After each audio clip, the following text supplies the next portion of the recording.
Bonjour et bienvenue pour cette conférence. Je suis Xavier Pavie, je suis professeur à l'ESSEC et directeur de programme au Collège international de philosophie.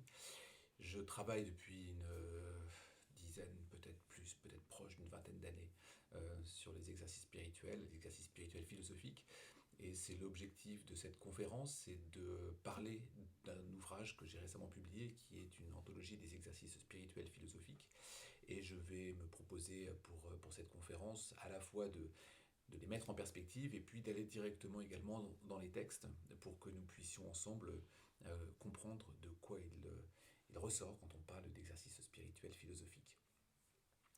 C'est un ouvrage de compréhension que je me propose de vous partager ici, que sont les exercices spirituels, un assemblage de textes fondateurs, et en conséquence, donc, on aura, comme je viens de le dire, une articulation entre compréhension et lecture.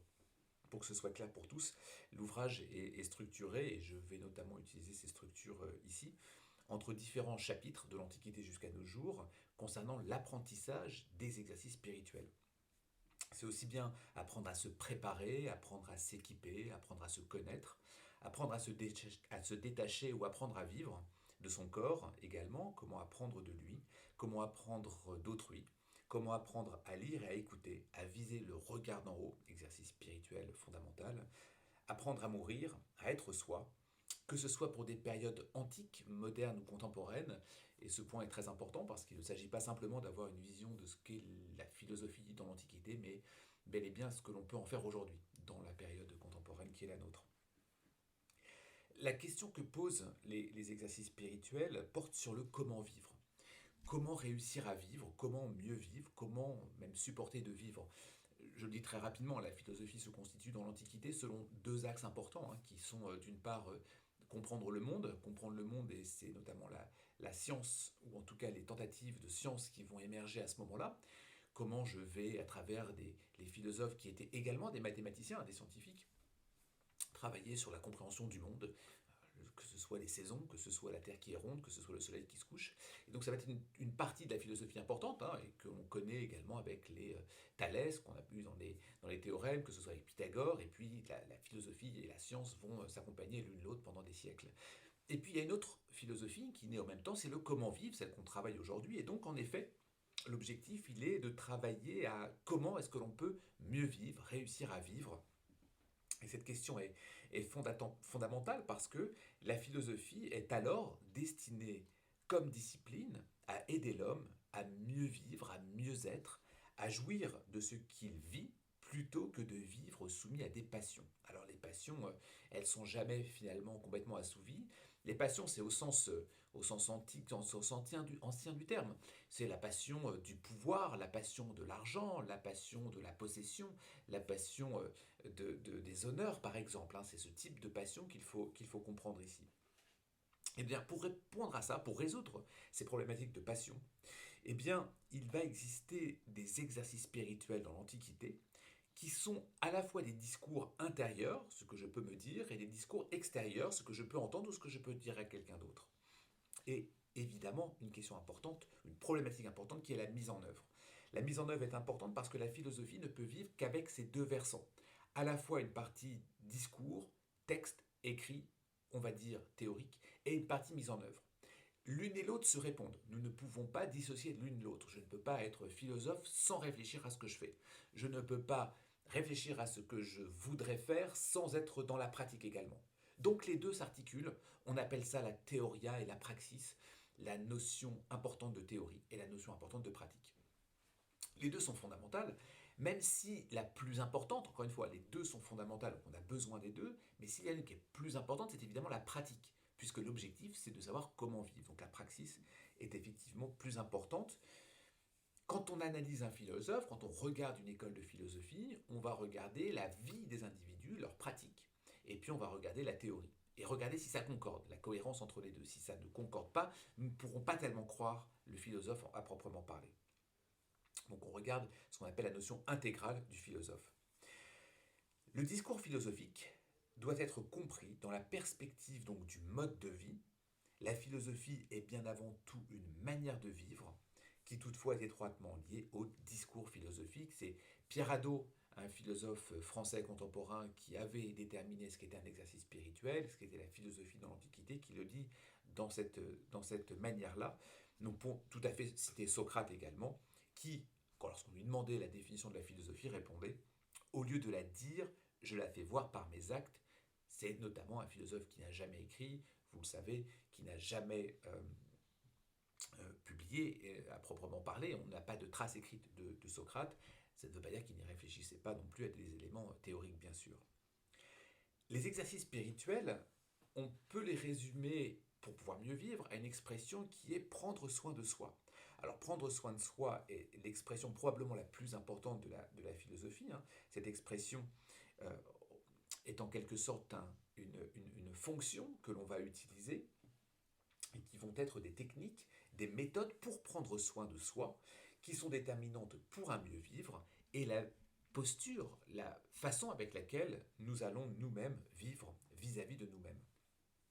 Il faut donc, si l'on comprend bien ce terme, hein, qui est prendre soin de soi, qui est en grec la notion importante d'épéléméléia et autou, eh bien, il faut la comprendre dans une perspective qui tord le cou à ce que l'on a d'habitude en tête, qui est le connais-toi toi-même, c'est gnosis et auton en grec. Eh bien, le connais-toi toi-même qui regorge hein, de nos livres ou de nos discussions régulières autour de la philosophie, ce n'est pas un principe philosophique. Il n'est même pas sûr que dans l'Antiquité, ce soit à ce moment-là un principe philosophique, puisque ça avait surtout une signification d'interrogation de soi dès lors qu'on se rendait à la Pythie, à Delphes, et que l'on allait demander, on allait poser une question. Et là, pour poser la question, eh bien, on allait dire finalement, connais-toi toi-même par rapport à la question que tu veux poser, parce que tu n'as pas beaucoup d'autres opportunités de t'adresser à la Pythie. L'important, c'est prendre soin de soi. Je passe sur le fait même que connais-toi toi-même est quelque chose d'impossible. Beaucoup de philosophes ont travaillé à cette question et il n'est pas envisageable de se connaître soi-même. Il n'est pas possible de se connaître soi-même. Voilà, ce n'est pas l'objet de la conférence, mais c'est un élément que l'on pourrait creuser. Prendre soin de soi, c'est le souci de soi, bien sûr, c'est faire attention à soi, bien sûr, c'est néanmoins pas une introspection. C'est savoir se constituer comme nous individus, d'actions, c'est-à-dire les actions que je vais entreprendre face aux événements, les événements que je peux avoir par rapport à son environnement. Donc, par rapport à ce qui peut se passer autour de moi, c'est comment je vais prendre soin de moi pour y faire face. D'accord ? Et donc, on a besoin évidemment de prendre soin de soi compte tenu de ce qui peut nous arriver. Positif ou négatif, l'important, ça va être une question de tempérance. Socrate incite les uns et les autres à s'occuper de soi-même, à s'occuper d'eux-mêmes, et il n'hésite pas à dire, je le cite, Socrate, tu ne rougis pas de donner tes soins à ta fortune pour l'accroître le plus possible, ainsi qu'à ta réputation et à tes honneurs. Mais quant à ta raison, quant à la vérité et quant à ton âme, qu'il s'agissait d'améliorer sans cesse, tu ne t'en soucies pas, tu n'y songes même pas. Comment on prend soin de soi ? Eh bien, c'est justement cette pratique des exercices spirituels. Je vais en présenter quelques-uns, nous en avons plusieurs, et nous allons s'appuyer sur des textes directs des philosophes anciens.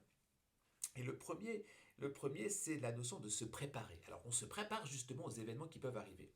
Alors, les événements peuvent être de tous ordres. Ils peuvent être la perte de la fortune, la perte de la richesse, la perte de son emploi, ça peut être la perte d'un proche également, ça peut être quelque chose qui peut nous arriver, comme ça peut être j'ai prévu de faire cette chose à l'extérieur, malheureusement il pleut, il faut que je me prépare à cela, au fait qu'il puisse pleuvoir, pas lorsque je suis confronté à ça. La préparation, c'est l'anticipation, pour le dire de manière un peu rapide. C'est l'anticipation, c'est-à-dire la façon avec laquelle nous allons pouvoir nous préparer aux événements qui peuvent arriver, quels qu'ils soient, petits comme plus importants. Les anciens dans l'Antiquité disaient que se préparer, ce qu'on dit en grec la parasque, était d'instruire et de préparer l'individu aux événements et aux aléas de la vie. Philosopher, qu'est-ce que c'est, demande Épictète, n'est-ce pas s'être préparé à tous les événements ? Chez les stoïciens, une des écoles philosophiques que l'on va voir avec deux autres, les épicuriens et les cyniques, les stoïciens, pour eux, l'enjeu est de se préparer à ce qui peut advenir et à se maîtriser face à ce qui peut advenir. Dès lors, il faut apprendre à maîtriser les passions, accepter tout ce qui arrive comme conforme à un ordre universel, qui est celui de la nature. Autrement dit, je me prépare à affronter ce qui peut arriver de la part de la nature. La mort d'un proche, ça fait partie de la nature. La pluie qui tombe, ça fait partie de la nature. Il y a tous ces éléments-là sur lesquels je n'ai pas de prise, à proprement parler. Je dois m'habituer à apprivoiser ce qui peut arriver selon un ordre de la nature. S'habituer, par exemple, à avoir chaque jour la mort devant les yeux pour l'apprivoiser. Je m'y habitue. Au moment où ça arrivera, eh bien, je serai déjà habitué à cela. Ne pas la craindre, la mort. Se rappeler que nous allons mourir, bien sûr. Enfin, accepter qu'il y a certaines choses qui dépendent de nous et d'autres qui n'en dépendent pas. C'est un élément fondamental, une frontière fondamentale à ne pas dépasser pour les stoïciens. Ce qui ne dépend pas de moi, je ne peux pas y toucher, je ne peux même pas en être affecté. Quoi qu'il puisse se passer. Autrement dit, si j'ai effectivement un décès possible dans mes proches, eh bien ce décès possible, je dois m'en préparer. Lorsque cela va arriver, je ne peux pas en être triste d'une certaine manière, parce que ça fait partie de la nature d'une part, et d'autre part, ça ne dépend pas de moi que cela soit arrivé. Épictète, toujours dans son manuel, il a écrit un manuel fondamental pour les stoïciens, dit, je le cite, « Ne cherche pas à ce que les événements soient comme tu veux, mais veuille que les événements soient comme ils sont, et tu seras dans la sérénité. » Apprendre à se préparer, Marc Aurèle le dit d'une manière intéressante, je le lis. Le matin, dès qu'on s'éveille, il faut se prémunir pour la journée en se disant « Je pourrais bien rencontrer un ingrat, un fâcheux, un insolent, un fripon, un traître, qui nuit à l'intérêt commun. » Quand Marc Aurèle dit ça, il est en train de se préparer à rencontrer ces personnes-là. Un ingrat, un insolent, un fripon, un traître, qui va nuire justement à sa capacité d'avoir une vie dans ce quotidien, une vie correcte. Eh bien, quand il dit ça, quand il dit « je vais rencontrer un ingrat, un fâcheux, un insolent », je me prépare déjà à cela. Chez les épicuriens, pas les stoïciens dont Marc Aurèle, mais chez les épicuriens, il faut se préparer en prenant soin de l'âme qui domine. Il faut pour cela suivre plusieurs propositions. L'une des propositions fondamentales est que la vie est fondée sur le plaisir et l'évitement des déplaisirs. Alors ça, c'est un élément très important parce que nous avons toujours en tête que l'épicurisme, c'est quelque chose qui est profiter des bonnes chairs, profiter de la vie des hommes, des femmes, etc. Ce qui n'est pas du tout l'approche épicurienne, qui est au contraire l'évitement du déplaisir. Alors pourquoi est-ce qu'on a des torsions comme ça dans notre espace contemporain? On pourrait y revenir de manière différente, mais cette dimension est importante. L'épicurisme, c'est l'évitement du déplaisir. Si vous évitez le déplaisir, alors vous aurez du plaisir. C'est le propos d'Épicure.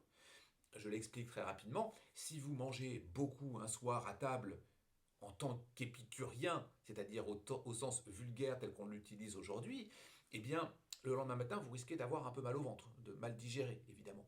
Eh bien, l'épicurisme, c'est le contraire. Je ne vais pas beaucoup manger le soir pour éviter le déplaisir d'être malade. Si j'évite ce déplaisir d'être malade, je serai dans le plaisir le lendemain. Vous comprenez la logique épicurienne ici. On évite le déplaisir. C'est la notion d'ataraxie en grec. Pour les épicuriens, donc, le plaisir est facile à obtenir, car il s'agit d'avoir très peu de besoins. Il faut subvenir aux besoins qui sont naturels et nécessaires. J'ai besoin de manger, j'ai besoin de boire. Je peux manger, si je suis véritablement épicurien, un peu de pain, un peu de fromage, et puis peut-être quelques fruits, quelques légumes à peine. Et puis je vais boire de l'eau, évidemment. Ce sont des besoins naturels et nécessaires. Il est naturel d'avoir faim, il est nécessaire de manger. Je vais donc avoir des besoins naturels et nécessaires, un peu de pain, un peu d'eau, un peu de fruits, un peu de légumes. À cela, il oppose les besoins qui sont naturels, non nécessaires. Naturels, non nécessaires, qu'est-ce que ça peut être l'activité sexuelle, par exemple? Eh bien, selon l'Épicure, c'est naturel de les avoir. Est-ce que c'est nécessaire pour survivre? La réponse est non. Est-ce qu'il est naturel et nécessaire d'avoir faim? La réponse est oui, nous l'avons dit. Eh bien, il est naturel d'avoir faim, mais il n'est pas nécessaire d'aller manger dans un restaurant étoilé. Mais il y a aussi des désirs non naturels, non nécessaires.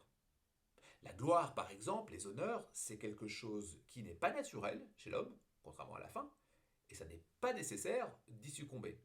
Et donc Épicure dit, mais c'est simple, la vie, il s'agit de se conformer aux besoins naturels et nécessaires. Cette dimension-là est importante parce que ça nous permet de vivre une vie heureuse, selon Épicure. Nous avons une autre proposition épicurienne, la dernière pour ici, c'est le tétrapharmakos. Alors le tétrapharmakos, c'est ce qu'on appelle le quadruple remède chez les épicuriens. Le quadruple remède, c'est un, les dieux ne sont pas à craindre. Ça ne veut pas dire qu'ils n'existent pas, mais les dieux ne sont pas à craindre parce qu'ils ne sont pas forcément là. Ils sont dans des intermondes pour les épicuriens. La deuxième chose, c'est que la mort n'est pas à redouter. La mort n'existe pas tant que je suis là. La mort n'existe pas. Quand je serai mort, la mort ne sera plus là. Donc elle n'existe pas. Et puis, il y a également un autre élément qui est important, c'est le plaisir est facile à supporter. Le plaisir est facile à supporter. Le plaisir est facile à obtenir, pardon. Le plaisir est facile à obtenir parce que, comme je l'ai expliqué préalablement, eh bien, il est facile d'atteindre le plaisir avec l'évitement du déplaisir. Par contre, ce qu'il faut supporter, pas le plaisir, mais c'est la douleur. La douleur est possiblement supportable. Si vous avez de la douleur, elle va finir par passer. Si elle ne passe pas, vous allez finir par mourir et la mort n'existe pas. Je résume, le tétrapharmakos épicurien. 1. Les dieux ne sont pas à craindre. Deuxièmement, la mort n'est pas à redouter. Troisièmement, le plaisir est facile à obtenir. Quatrièmement, la douleur est facile à supporter. Troisième école, je l'ai dit, les cyniques. Les cyniques, on se prépare, là aussi, en sachant se suffire à soi-même. Alors, on se suffit à soi-même. Les partisans de cette école, les plaisirs sont comme les passions sont trompeurs.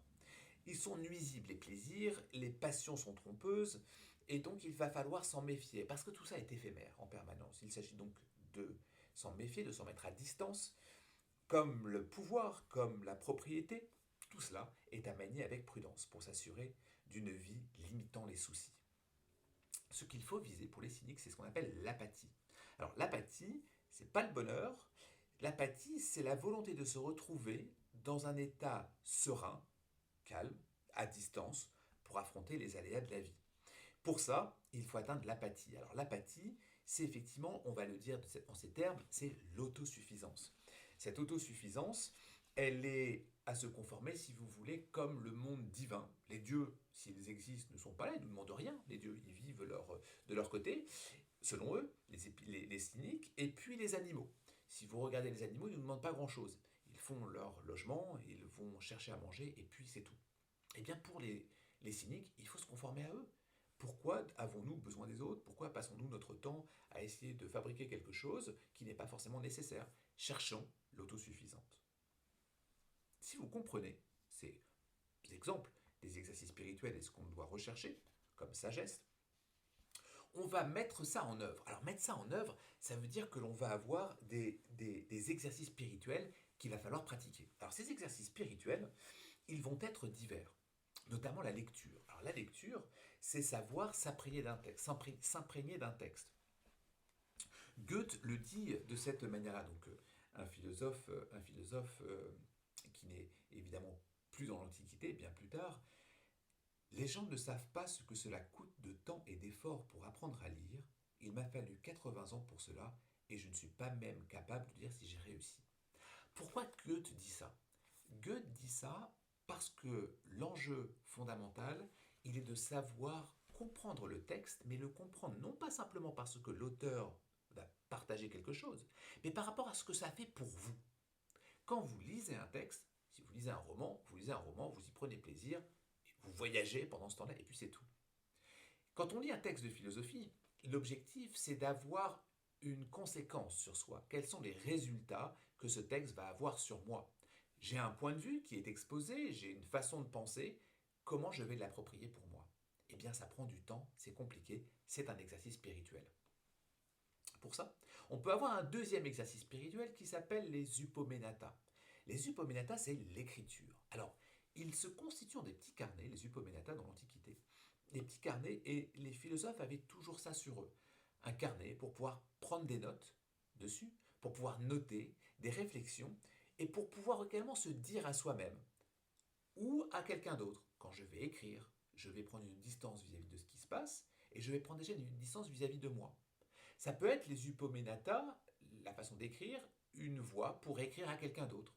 On sait que Plutarque, par exemple, avait envoyé ces upomenata à un disciple concernant la notion de colère et comment la gérer. Je lis ici Montaigne. Et quand personne ne me lira, Ai-je perdu mon temps de m'être entretenu tant d'heures oisives à pansements si utiles et agréables? Moulant sur moi cette figure, il m'a fallu si souvent dresser et composer pour m'extraire, que le patron, censé fermer et aucunement formé soi-même. Me peignant pour autrui, je me suis peint en moi de couleurs naîtres que n'étaient les miennes premières. Je n'ai pas plus fait mon livre que mon livre m'a fait. Il parle évidemment, Montaigne, de ses essais.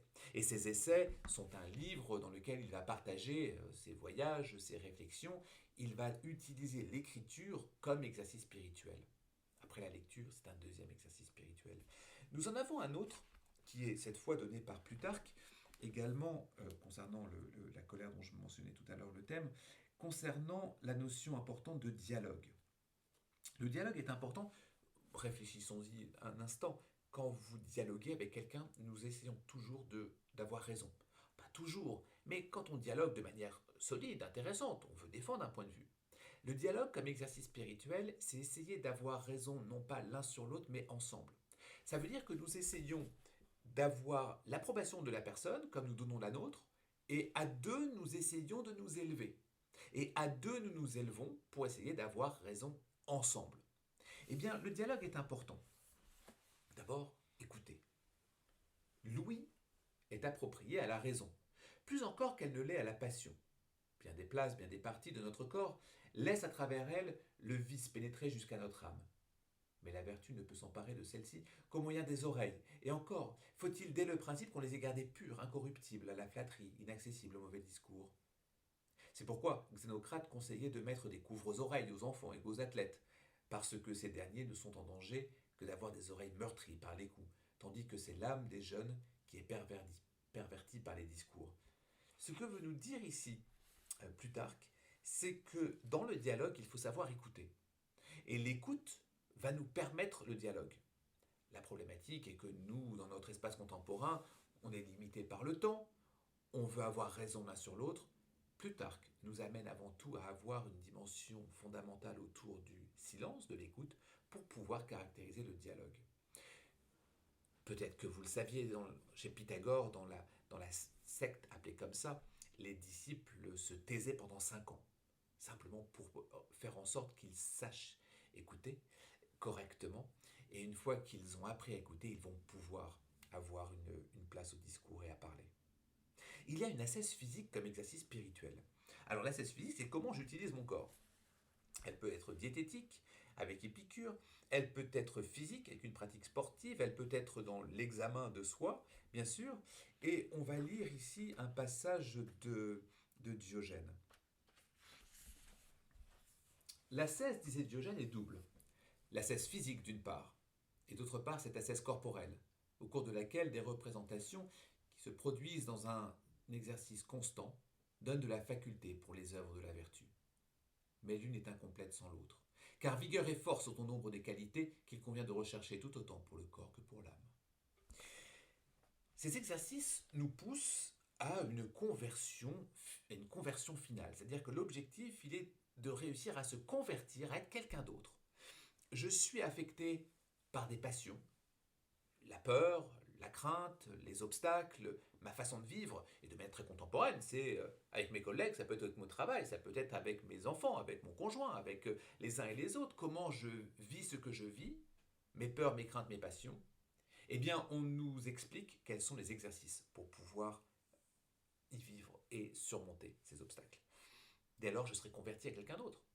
Et donc la conversion est importante au sens propre du terme. Le sens latin du terme conversio cherche à construire un endroit de paix, de sérénité. C'est un endroit reclus en soi qui est protégé de l'extérieur. Nous réalisons alors une véritable transformation de soi par la pratique de différents exercices spirituels. Je suis, dès lors, converti grâce à cette pratique. Alors, tout ça, c'est dans l'Antiquité. On a un passage au contemporain qui va arriver. Le passage au contemporain va être important et évidemment, on a d'abord le christianisme qui va reprendre ça. À ce moment-là, le christianisme est un moment où la philosophie va être en partie relayée par la religion, confisquée, on peut le dire, par la religion parce qu'elle devient une discipline au service de Dieu. c'est Erasme, puis Montaigne, avec ses essais notamment que j'ai cités tout à l'heure, que l'on va retrouver des accents antiques.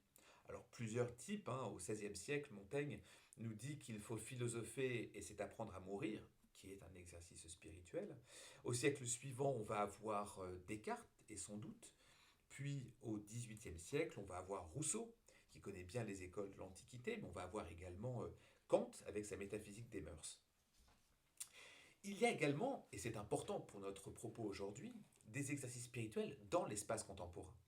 Et dans l'espace contemporain, on a des exercices spirituels qui vont commencer à partir du XIXe siècle et qui vont être toujours d'actualité, toujours utilisés. D'ailleurs, Pierre Hadot, que j'ai cité tout à l'heure, expliquait que le modèle de la philosophie antique est toujours actuel, ce qui signifie qu'une quête de la sagesse est toujours actuelle et toujours possible.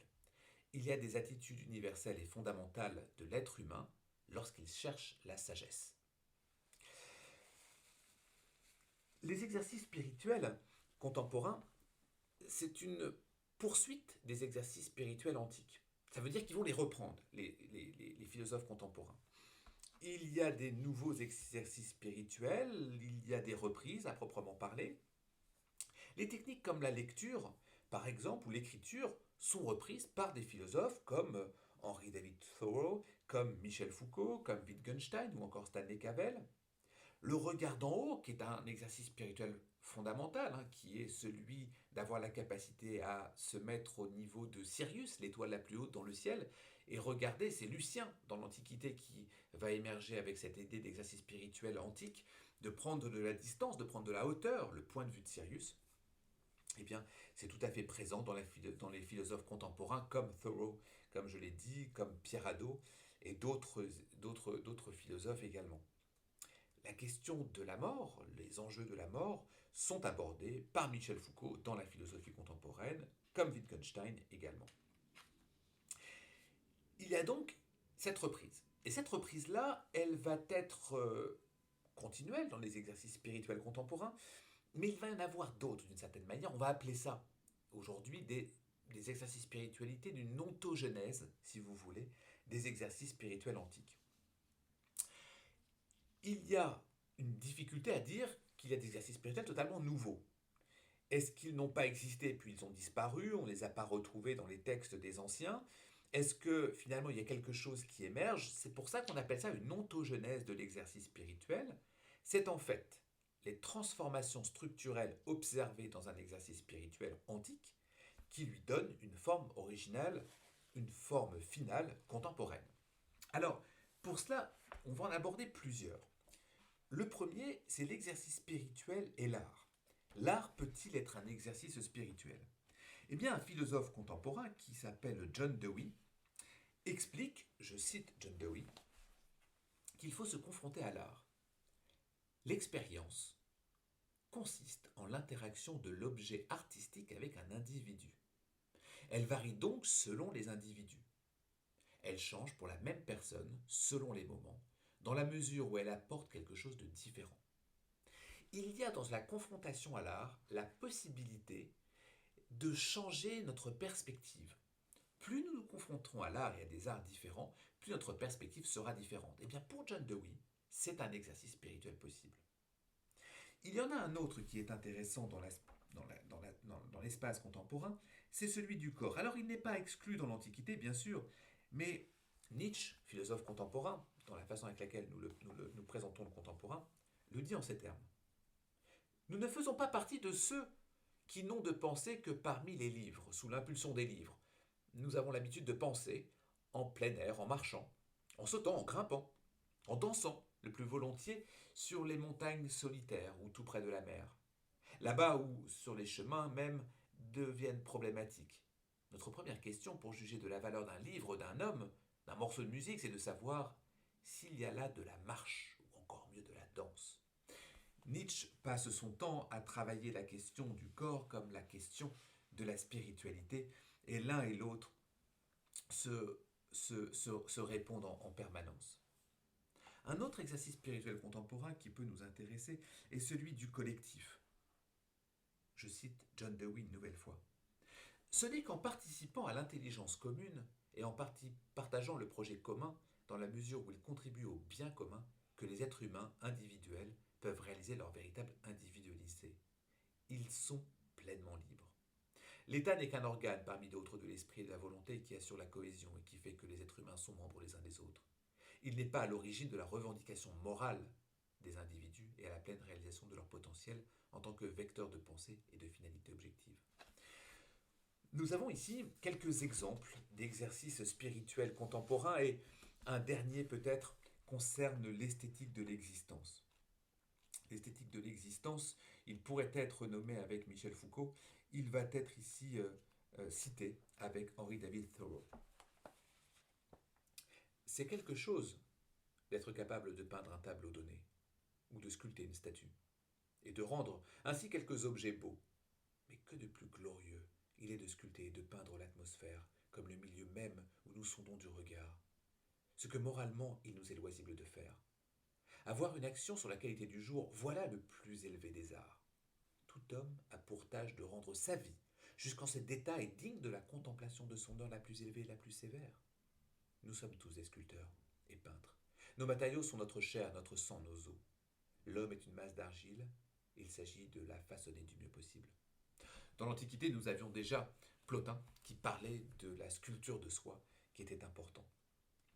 Si l'on regarde l'ensemble de ces aspects, eh bien, nous allons mettre en perspective la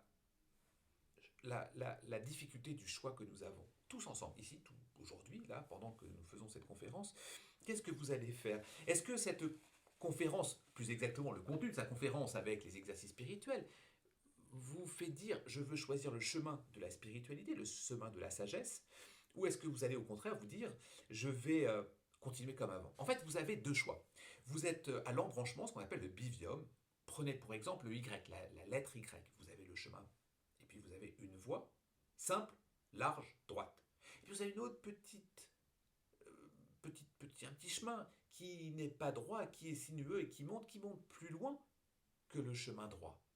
Eh bien, il est plus difficile, il est moins facile, évidemment, moins évident de suivre le chemin long, sinueux, tortueux, et pourtant il vous mène plus haut. Eh bien, la spiritualité, la sagesse, c'est ça. La sagesse, c'est un travail sur soi que l'on va accomplir grâce aux exercices spirituels qui nous mènera plus loin. C'est un dilemme.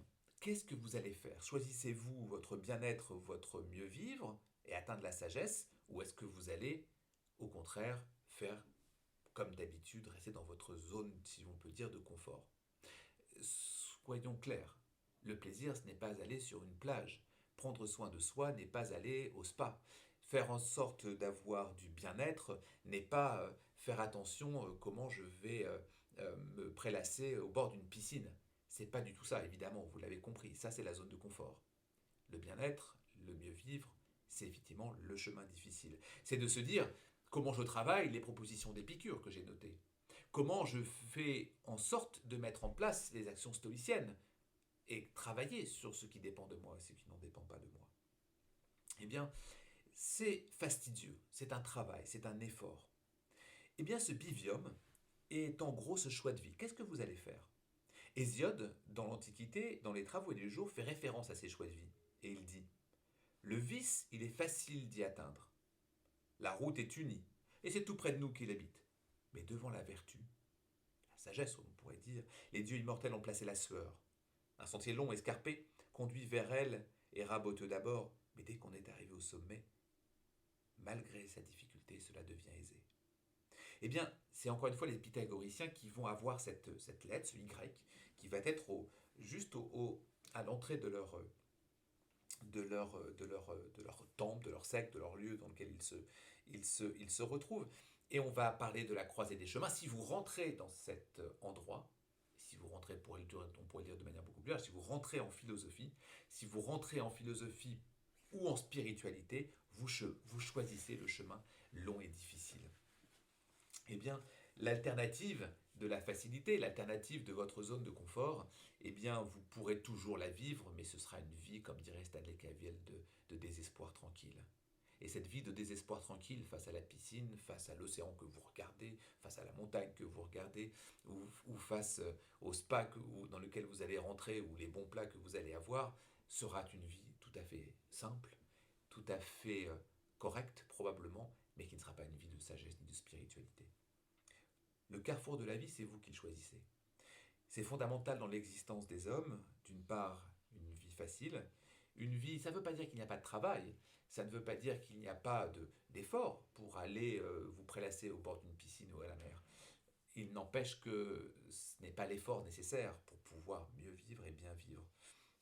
La question est comment allez-vous chercher ce que l'on appelle non pas le repos, non pas aller chercher le bien-être facile, mais aller chercher ce que l'on appelle le choix d'exister. Et ce choix d'exister, c'est justement la façon avec laquelle vous allez être libre. C'est lorsque les Spartes arrivent à Athènes, eh bien, il y a cette grande phrase de Chrysippe qui va dire « Que voulez-vous, Athéniens ? Est-ce que vous voulez vous reposer ou est-ce que vous voulez être libre ?» Et la liberté n'est pas compatible avec le repos parce qu'il faut travailler. En conclusion, c'est ce que je dis depuis quelques instants. Ce que l'on recherche, c'est le choix d'exister. Le choix d'exister, c'est Thucydide qui va le dire. Thucydide qui va dire effectivement cette importance de choisir le chemin sinueux, complexe, qui nous mène le plus loin possible, qui nous mène vers la vertu et la liberté. Il faut choisir, se reposer ou être libre. Il y a souvent un décalage entre nos désirs de sagesse et nos actes quotidiens pour s'y confronter. On ne peut pas dire que nous ne voulons pas méditer avec les philosophes. Pourtant, combien de personnes méditent réellement la philosophie ? Je ne parle pas d'une méditation orientale ici, je parle d'une méditation philosophique. Un grand nombre de textes, d'ouvrages expliquent ce qu'est la méditation philosophique, notamment penser avec Épicure ou penser avec les stoïciens comme Marc Aurèle. Peu de monde le font. Peu de monde reste indifférent devant la souffrance des animaux, par exemple. Pourquoi, pour autant, y a-t-il peu de végétariens ? Plutarque était évidemment un végétarien, mais globalement, les philosophes antiques l'étaient, globalement, pour un bon nombre d'entre eux. Rares sont ceux qui pensent qu'écrire ses pensées est inutile. Pourtant, combien de personnes écrivent véritablement leurs pensées ? Tout simplement parce que méditer, être végétarien, écrire ou lire un texte pour qu'on en soit imprégné, ont certes un bénéfice sur le mieux-être, il n'y a pas de doute là-dessus, mais au prix de temps, au prix d'efforts, de concentration et de sacrifice. C'est le chemin qui est long et sinueux. Regarder la télévision sera toujours plus simple. C'est un divertissement simple et rapide.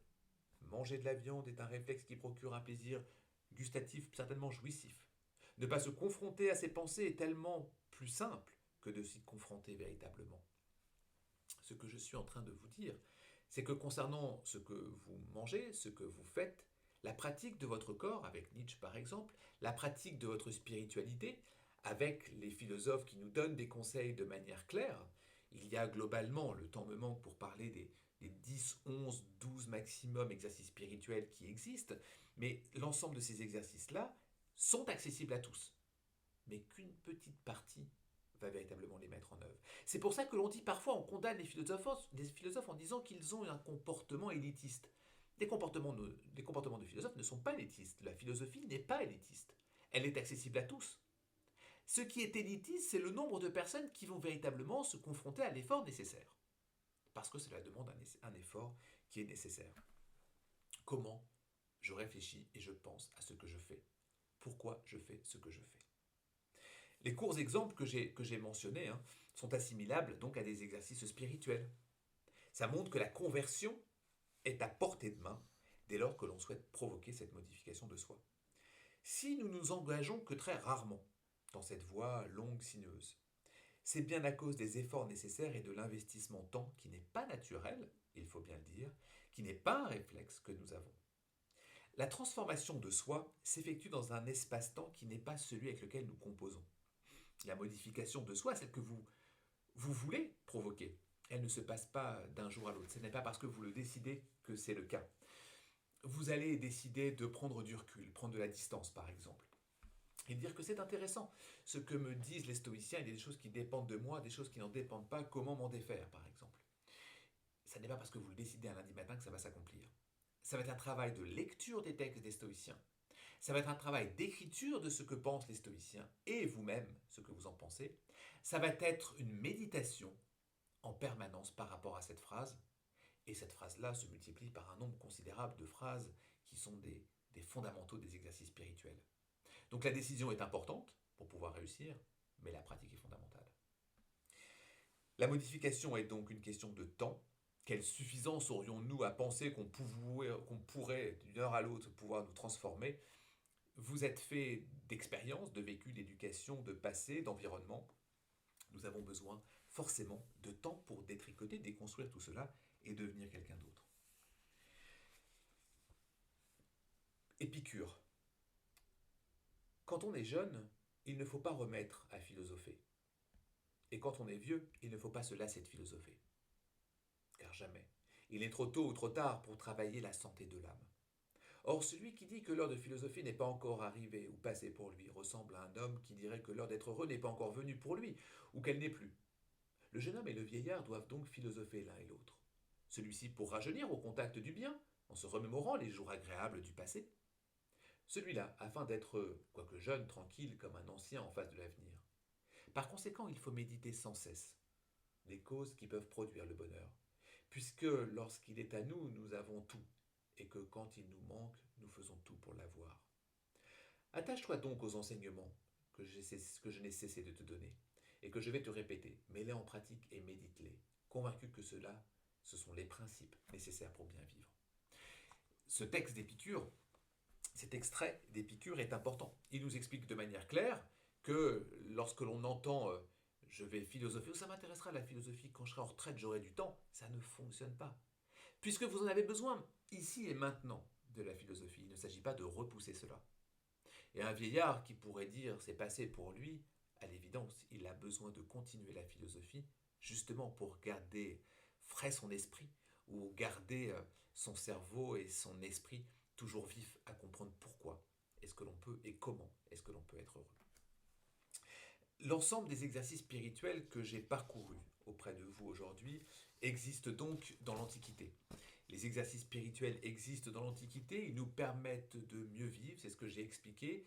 Ce sont les obstacles qui vont se préparer, qui vont se présenter à nous. Ça peut être la difficulté de la gestion de ses passions, la maîtrise de soi, la notion de tempérance, qui est extrêmement large, la notion de passion. Je me mets trop souvent en colère, je veux gagner de l'argent, je veux avoir du pouvoir, j'ai du mal à vivre ce que les gens disent sur moi, je vais avoir un comportement qui va être trop dans telle ou telle passion ou loisir. J'ai besoin de mesurer tout cela avec une certaine tempérance. Nous sommes tous avec ces, entre guillemets, défauts. Nous sommes tous avec ces difficultés de pouvoir vivre parce que soumis aux passions. Comment faire? Les philosophes disent qu'il faut exercer sa spiritualité parce que c'est là d'où ça vient. Nous avons besoin donc de regarder les philosophes qui nous inspirent. Ils ne sont pas tous de l'Antiquité, c'est pour ça que j'en ai cité différents aujourd'hui. Ils peuvent venir de l'Antiquité, de la période moderne, de la période contemporaine également. Ils proposent des exercices spirituels fondés sur des époques et des écoles que l'on appelle les stoïciens, les séniques, les épicuriens. Il ne s'agit pas de tous les pratiquer. Il s'agit de regarder quel exercice spirituel vous parle le mieux. Je l'ai dit, il y en a une dizaine à peu près. La méditation, le dialogue, la préparation, la diététique, la méditation, l'attention à soi par exemple, ou encore le dialogue, parmi d'autres, eh bien, il ne s'agit pas de tous les pratiquer, ça n'a pas de sens. Ce qui est important, c'est que vous les testiez une fois, deux fois, et regardez quel exercice spirituel vous parle le mieux. Celui qui vous semble le mieux pour accomplir la fin des passions qui vous échappent, qui ne vous permettent pas de vivre de manière sereine.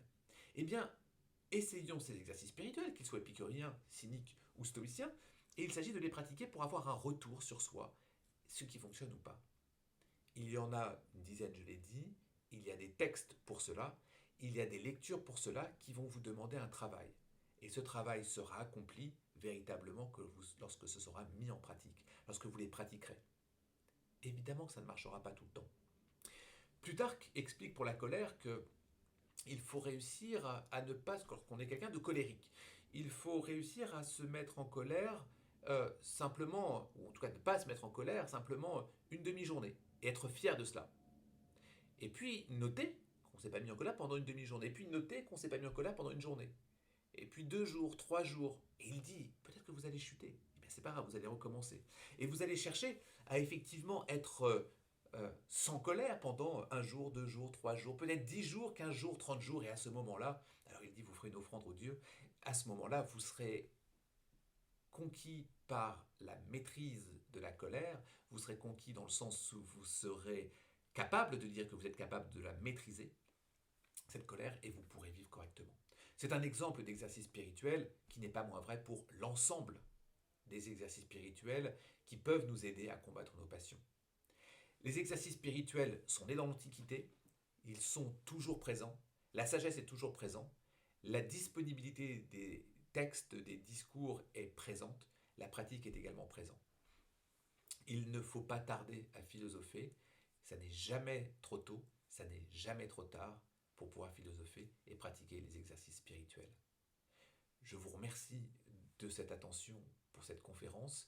Si vous avez des questions, des remarques ou des lectures que vous souhaiteriez avoir ou des conseils, n'hésitez pas à me contacter, que ce soit sur les réseaux sociaux où je suis ou par email sur les différents réseaux où se trouvera mon email ou sur internet à travers le site internet.